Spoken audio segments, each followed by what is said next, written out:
They say every marriage begins with a gift. On my husband's birthday, his mother handed him a small, beautifully wrapped box. I smiled until I opened it. Inside was a DNA kit, already used, labeled with our names, Jack and Emily, confirming eligibility. My stomach twisted. My voice cracked. "Put that away," I whispered. Nobody understood why I looked like I'd seen a ghost, but I had, because if what I feared was true, then the man I married might not be who he says he is, and worse, I might not be who I thought I was either. The living room buzzed with laughter and clinking glasses. Jack was in the center, charming as ever, surrounded by friends and co-workers who adored him. I watched from the kitchen doorway, feeling a familiar warmth in my chest. After 6 years of marriage, I still couldn't believe he was mine. A soft knock interrupted my thoughts. I opened the door and froze. His mother stood there, dressed in her usual navy coat, her lips pressed in a line that never quite formed a smile. We hadn't seen her in over a year, not since a strained Thanksgiving dinner that ended with her calling me the overachieving orphan. "Happy birthday, Jack," she said coolly, stepping past me without making eye contact. She handed him a gift, small, elegant, wrapped in dark silver paper. Jack raised an eyebrow but took it with a gracious smile. "You didn't have to," he began. "I did," she cut in. "It's time." I didn't understand what she meant, and Jack didn't ask. He just peeled the paper slowly, pulling out a white box with a blue logo I instantly recognized, a DNA testing kit. My breath caught. Jack chuckled. "Is this one of those ancestry things? You want to see if I'm secretly royalty?" "No," she said. "It's already been used." My eyes darted to the label on the side of the kit. Written in black marker were the words, Jack and Emily, confirming eligibility. Something cracked inside me. I snatched the box from Jack's hands and opened it. 2 used swabs. Processing complete. "What is this?" I whispered, my voice tight. His mother tilted her head. "It's just a little peace of mind for all of us." Jack laughed awkwardly. "Mom, what the hell?" "Put that away," I said. My voice was barely audible, but everyone heard it. The room went silent. Jack stared at me. "Emily? Put that away." I left the room. My legs barely carried me to the hallway bathroom before I locked the door and sat on the edge of the tub, the box still in my shaking hands. It couldn't be. It had to be a joke. Some kind of twisted family prank, but deep down, I knew it wasn't. His mother never joked. That night, long after the guests had gone and Jack was asleep, I retrieved the box from the trash where I'd buried it. I logged into the testing company's portal using the code printed on the box. It had been registered. I clicked on the results, holding my breath. It was real. We shared 15% of our DNA. The site highlighted the relationship estimate. Possible half-siblings, uncle-niece. I felt the blood drain from my face. The next morning, I told Jack I wasn't feeling well and took a sick day. I didn't confront him. Not yet. Instead, I ordered a second test under a fake name. New samples, new code, new email. The week that followed was a blur. I moved like a ghost through my routine, pretending everything was fine, but inside I was unraveling. On the 7th day, the results came back. 15% match, confirmed. The same possible relationships listed again. This wasn't a fluke. I tried to remember everything my mother had ever told me about my birth. There wasn't much. She died when I was 12. My aunt, who raised me afterward, never liked to talk about those early years. Just that my mom had worked as a nurse for a wealthy family before she disappeared for a while and returned with me, a baby she never spoke of. I drove to my aunt's house without calling. She answered in her robe, surprised to see me. "I need to ask you something," I said. "It's important." She hesitated, then let me in. Over lukewarm tea, I asked her about my mom, about the family she worked for. "I don't remember the name," she said. "It was a private residence, somewhere upstate, She never said much. Came back with you and everything changed. Was it the Wexlers? I asked. Her teacup froze midair. Why? I didn't answer. I didn't need to. She nodded slowly. Your mom was involved with someone there, a young man. The son, maybe. It didn't end well. She left without a cent. I drove home in silence. My heart was pounding so loud I could feel it in my teeth. If Jack's family had employed my mother, if I was the product of that time, then either I was Jack's sister, or his cousin, or worse. Whatever the truth was, one thing was clear. My marriage, my identity, was built on a lie. I didn't confront Jack, not yet. I needed the truth first, not fragments, not guesses, facts. And for that, I had to start with the one person who orchestrated all of this, his mother. She had left town after Jack's birthday. No goodbyes, no explanations, just disappeared. But she didn't cover her tracks well. A payment to a private driver, a reservation at a wellness retreat in Connecticut. It only took 2 hours of digging. I followed her. She wasn't meditating or sipping herbal tea like the website advertised. She was meeting with someone in a dusty corner of the library. A woman, older, with sunken cheeks and nervous eyes. I recognized her. Deborah Miles. She had worked as a nurse in Jack's father's clinic decades ago. I stayed in the shadows and took photos. Then I waited for the moment they parted. When Deborah left alone, I approached her before she could call a cab. Ms. Miles? I said gently. I think you knew my mother, Caroline Jennings. Her entire body went stiff. I don't talk about the past, she said. I think you already did, I replied, showing her the photo I had just taken of her sitting with my mother-in-law. So let's be honest. I need answers. She hesitated, glanced around, then nodded. We drove to a small diner off the highway. She ordered black coffee. I didn't order anything. She stared at the mug, then spoke. I delivered you, she said. You were born in a private wing of a hospital that no longer exists. Your mother was 21. Scared, brilliant. She had an affair with a man whose family wanted the whole thing buried, so they paid her off, or tried to. My chest tightened. That man? Was he Jack's father? She nodded slowly. George Wexler, the patriarch. He never acknowledged the child. That child was me? I thought so. I helped your mother flee, but she was broke. No papers. George's wife found out. Your mother went missing for a year. When she resurfaced, she had you in her arms and a name on a forged birth certificate. I frowned. That doesn't make sense. The DNA. Jack and I share 15%. That can't happen unless... Deborah's face twisted. Unless the baby she got back wasn't the baby she gave birth to. Silence hung between us like fog. I drove home numb, her words echoing in my ears. If my mother had been given back the wrong child, then I wasn't just unsure of who Jack was to me. I didn't even know who I was. I needed proof. Not rumors, not memories. I pulled every string I had to access old hospital records. Most files had been digitized after the fire that destroyed Wexler Medical in 1998. It took me 3 days and a favor from a former patient I once helped legally. The files came in a single zip folder. I opened it with trembling hands. There were 2 infants born on the same day. Same mother, same wing, only one name. Caroline Jennings. Both babies had APGAR scores logged. Both weighed nearly the same, but only one had a death certificate. Baby A, deceased, 48 hours after birth. Baby B, released to legal guardian, Barbara Wexler, my mother-in-law. But here was the catch. There was no medical notation confirming the identity switch. No DNA samples logged, just paperwork, legal guardianship, notarized signatures, sealed under a privacy clause.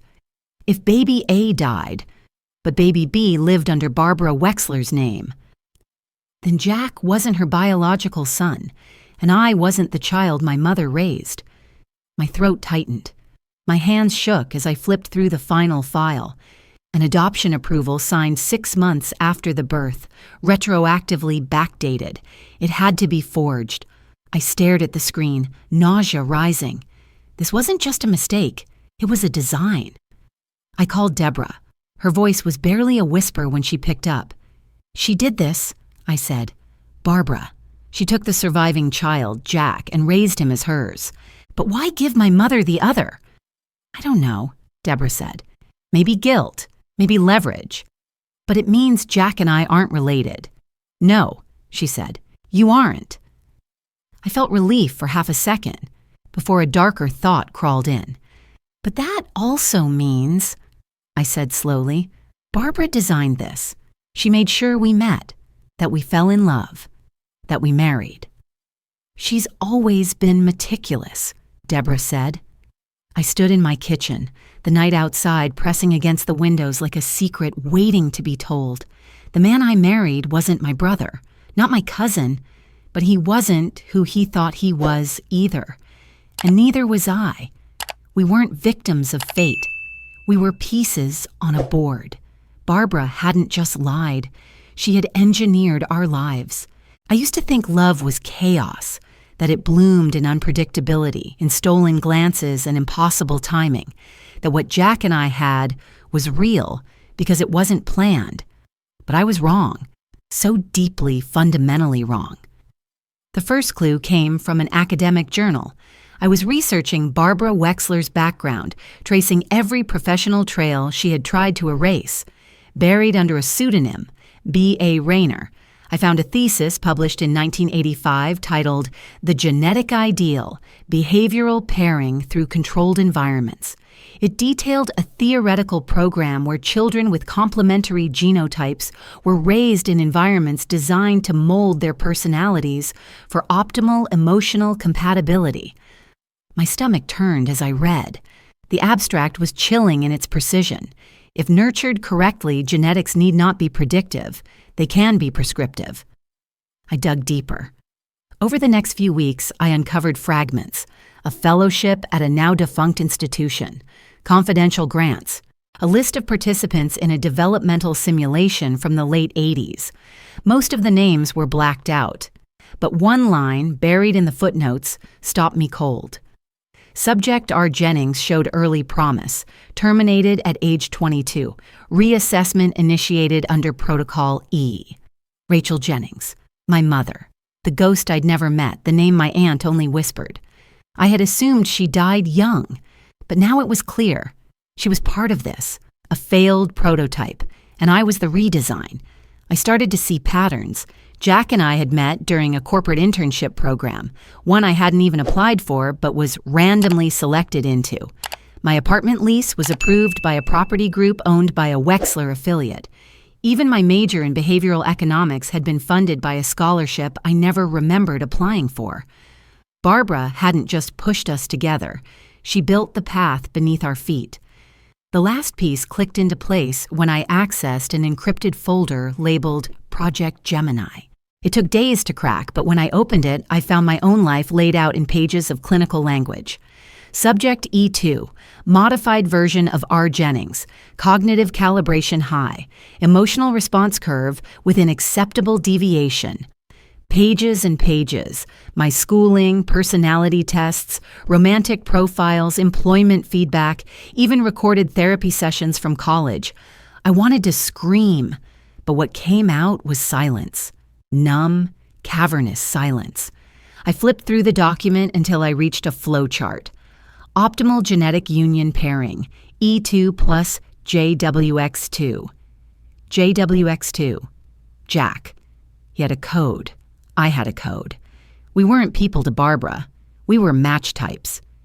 When I returned home that night, Jack was in the living room, flipping through the TV channels like nothing had changed. "Where were you?" he asked without looking up.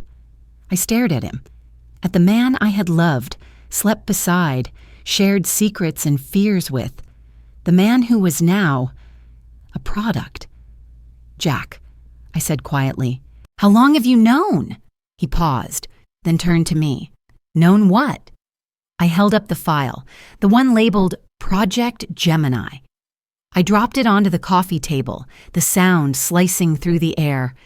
He looked at it, then at me, and I saw it. Just for a second. The twitch in his jaw, the way his fingers curled in. "You knew," I whispered. "You knew all along." His silence was louder than a confession. "How long?" I asked again, this time sharper.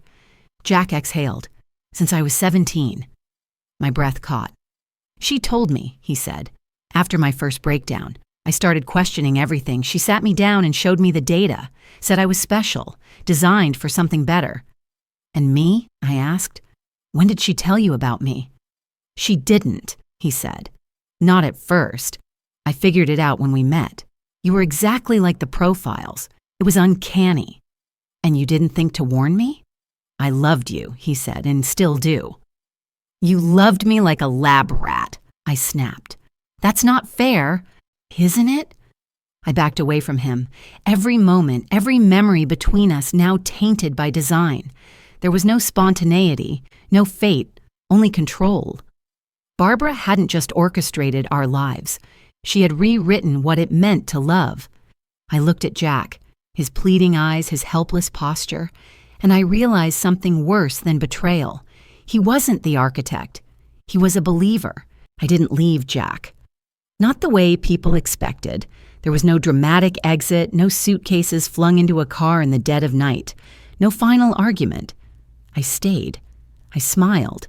I slept in the guest room and said I was just going through something. And while Jack returned to our marriage with his blind hope, I was already building the knife. Barbara's system had always relied on control through information, genetics, behavior patterns, predictive loyalty. But what she didn't count on was the same data being used to dismantle her empire. I started a tech company under an alias, Lucentia, a consulting firm, public-facing, but powered by an algorithm I'd rebuilt from fragments of Barbara's project. I didn't use it to manipulate people. I used it to find them, the ones she'd manipulated, broken, shaped, and abandoned. I found analysts she discarded, coders she deemed emotionally unfit, designers with genetic mismatches. I offered them contracts, equity, and something they hadn't had in years, choice. We worked like a war cell, quiet, focused, surgical. And in 6 months, Lucentia overtook Wexler Dynamics in user adoption and public trust. Their client base crumbled. Their digital product, a behavioral insight dashboard Barbara once touted as revolutionary, was exposed as flawed, biased, and potentially unethical. Meanwhile, I filed for a legal separation, quietly. No press, just papers. Jack asked to talk the day he found out. He waited at the kitchen table, face pale, hands shaking. The ring sat on the counter between us. "Why?" he whispered. "We can fix this. You said we could." "No," I said. "You said that. I never agreed." "But what we had was designed," I interrupted, "and now it's expired." I walked away before he could finish his plea. I had no space left for the manufactured kind of love he still clung to. By month 7, I started buying shares, small ones, strategic, through proxies. Every single one traced back to someone Barbara had hurt or manipulated. There were more than I thought. Investors who lost children to her early trials, partners whose businesses were crushed when they refused to participate. One woman, now in her 60s, sent me a message. "You're the first person who ever asked how I felt about it. I'm in." With enough shares, I called for a shareholders review at Wexler Dynamics. They tried to block it. Barbara sent a cease and desist. Jack sent flowers. I sent subpoenas. The annual shareholders meeting was held in their glitzy downtown headquarters. Crystal chandeliers, leather chairs, a press embargo. I walked in alone, dressed in black. They weren't expecting me to speak, but I stood. I handed each board member a sealed envelope. Inside, excerpts from Project Gemini, evidence of manipulated matches, falsified data, and the psychological experiments run on unwitting couples. Some of the victims were in the room. I watched their faces change, from confusion to denial to horror. Barbara stood, voice cold and sharp. "This is fiction, a fantasy constructed by your daughter," I said calmly. That stopped everything. I turned to the board. "The woman who sits before you has built an empire on people she broke in the name of science. You trusted her because she promised profit. I'm asking you to see the cost." Jack rose slowly. "She's lying." I handed him a copy of my original test results. "I'm not your sister, Jack," I said, "but I'm also not your soulmate. I'm a survivor of your mother's experiment, and so are you." A silence swept the room. Then one of the oldest board members, Mr. Halverson, a man who had lost his son in the early trials, stood. "I vote for removal," he said. One by one, others followed.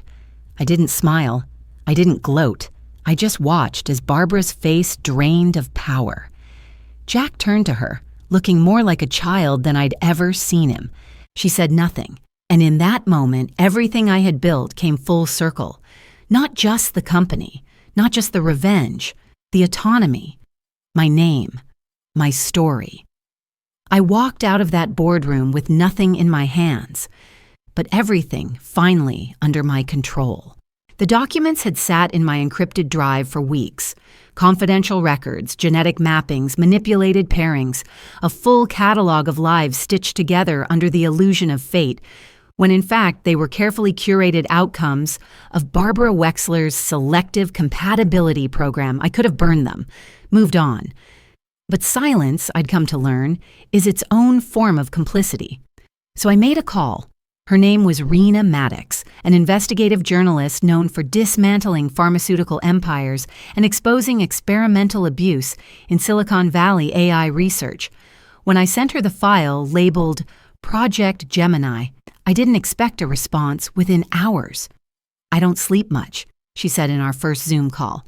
"This makes sure I won't sleep for the next 6 months." We worked in secret. Not because we were afraid of retaliation. Barbara no longer had the resources for that, but because we wanted the story to land like a strike, not a leak, a detonation. Rena verified every identity, cross-referenced every manipulated relationship. She found couples in small towns who had built lives on love they thought was organic, only to realize it was pre-coded compatibility. She tracked down a woman who raised a son for 10 years, only to discover he was swapped at birth due to genetic misalignment in a private neonatal facility funded by the Wexler Foundation. We found a man in Ohio whose divorce was caused unknowingly by emotional resistance, data logged during his adolescence, data that was used to engineer the failure of his marriage because Barbara considered his pairing statistically unsustainable. And it wasn't just Jack and me, it was hundreds, some confirmed, others still unknowingly living inside someone else's design. Rena's article dropped on a Monday morning. It was titled, "Built to Love the Quiet Eugenics of Modern Matchmaking." Within hours, it was trending worldwide. News anchors couldn't stop repeating the phrase, "quiet eugenics." Talk shows debated whether the science behind compatibility algorithms had gone too far. TikTok was flooded with people questioning their parentage, their partners, their own emotional patterns. There were lawsuits. Hospitals reopened decades-old birth records. DNA testing sites saw a 600% spike in kit orders. A group of former Wexler interns filed a class action suit alleging psychological abuse and forced pair bonding experiments. And through it all, Barbara stayed silent until the indictment. Charges were filed under federal identity manipulation statutes, medical fraud, human rights violations. A full investigation was launched into the Wexler Foundation and its affiliated genetic labs. I watched her arrest from my office, the video leaked by someone in the DOJ. She wore a navy coat, always the same one, and kept her chin high like dignity could still cling to her.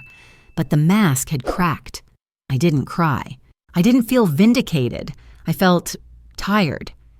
Jack, meanwhile, had become an internet spectacle. He tried to reinvent himself, launching a podcast about identity and resilience. But no one bought it.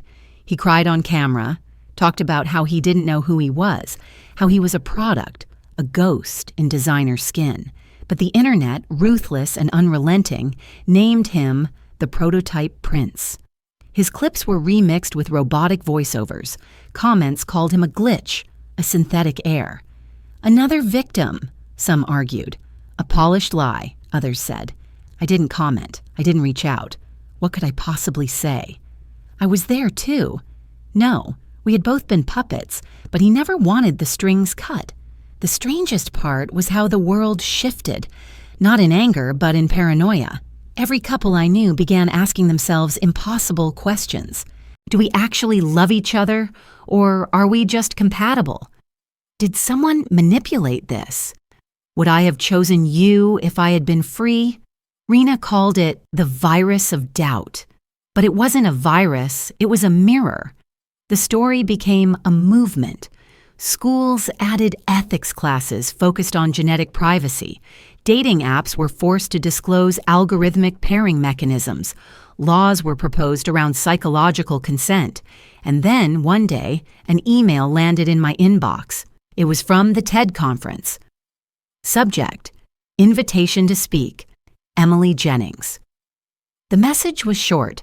We believe your story represents one of the most critical intersections of science, ethics, and identity in the 21st century. The theme this year is control. We'd be honored to have you share how you reclaimed yours. The world is listening. I stared at the screen, heart still. Of all the things I had imagined for myself, standing on a TED stage was never one of them. And yet, it felt inevitable. But not because someone designed it, because I had finally deliberately chosen the path to get here. As I drafted my talk, one sentence came to me and refused to leave. Genetics never scared me. But people? People are terrifying. The building wasn't extravagant. It didn't gleam with chrome or tower over a city skyline. It was quiet, minimalist, built in concentric curves of glass and wood that mirrored the shape of a fingerprint. Unique, personal, unreplicable. I chose the design myself. Every line mattered. This was the home of free will genetics, not a company, not a research center, a sanctuary, a global nonprofit dedicated to one idea, that no code, no chromosome, no predetermined algorithm should ever dictate the course of a human life. The irony wasn't lost on me.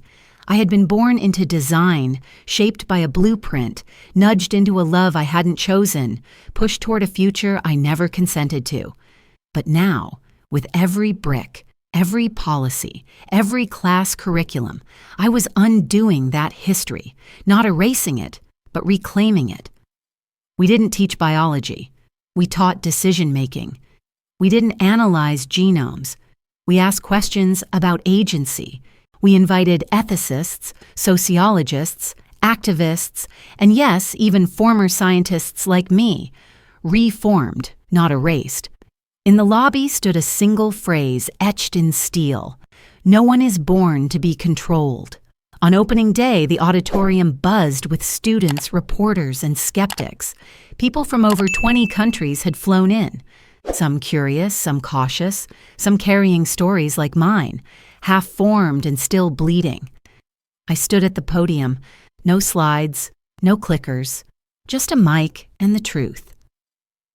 When I was born, I began, someone decided who I should love, what I should study, how I should feel, and for a long time, I thought I was free. I paused. Not for effect, for breath. I wasn't. A silence settled, the kind that doesn't wait for applause. But I am now, and so are you. This place isn't about rejecting science. It's about rejecting silence. You are not your blood. You are not your data. You are your will. I looked out across the room. And no one, I said slowly, will ever be written like a program again. The applause didn't explode. It bloomed, quiet then rising, like belief finding its voice. Afterward, I stayed behind in the atrium, signing copies of the book I swore I'd never write. But I had, titled The Gift That Broke Me and Freed Me. It was part memoir, part manifesto, part mirror held up to a world that desperately needed one. They came in waves, readers, students, strangers. Some hugged me, some cried. Some just nodded and walked away, their eyes holding stories they weren't ready to tell yet. Then she stepped forward. Young, mid-20s maybe. Sharp jaw, eyes that flickered with something deeper than curiosity. She held out her copy. "Could you sign it to Alma?" she asked softly. I did, but as I handed the book back, she leaned in, voice barely a whisper. "I think I'm one of them," she said, "one of the designed." My fingers froze. "She used a different name with my family," Alma continued, "but it was her, the same voice, same eyes. I saw the clips. I ran the tests. I match." I didn't ask which protocol, which pairing, which generation. I just looked her in the eye and said, "You're not what she made. You're what you choose." She nodded, tears threatening, and stepped away. I stayed long after the crowd left, watching the sunlight melt into the wooden floors. Deborah arrived an hour later, moving slower now, but with that same defiant calm. She took my hand just as she had in that diner years ago. "You built this," she said, "out of rubble." I didn't answer. She squeezed my hand gently. "You were never born for her. You were born for this. And today, Emily, today you were born again." Later that night, in my apartment above the campus, I sat at my desk flipping through a worn notebook, Barbara's salvaged from the investigation.